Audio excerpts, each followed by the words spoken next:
কেমন আছেন সবাই? আমার জন্য কিন্তু আজকে একটা খুব আনন্দের দিন। কেন জানেন?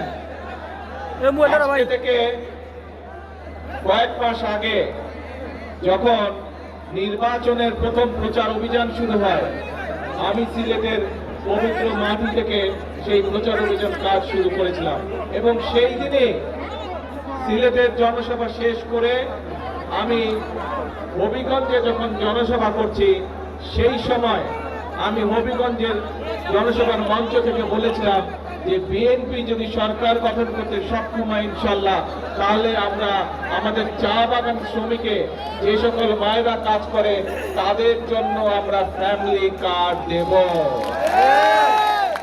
আজকে আল্লাহর কাছে আমি হাজারো শুকরিয়া জানাই, লক্ষ শুকরিয়া জানাই যে আল্লাহ আমাকে সেই তৌফিক দিয়েছেন আজকে, যে আমি আমার কথা আজকে রাখতে পেরেছি। আমি আজকে আমার সরকার যে কথা আমি দিয়েছিলাম, আমার সরকার আজকে চা বাগানের শ্রমিকদের যারা নারী শ্রমিক আছেন তাদের কাছে আমরা ফ্যামিলি কার্ড পৌঁছে দিয়েছি আজকে। হ্যাঁ, আমরা হয়তো আজকে সবাইকে দিতে পারিনি, কিন্তু ইনশাআল্লাহ আগামী 1 বছরের মধ্যে আমরা প্রায় সকল নারী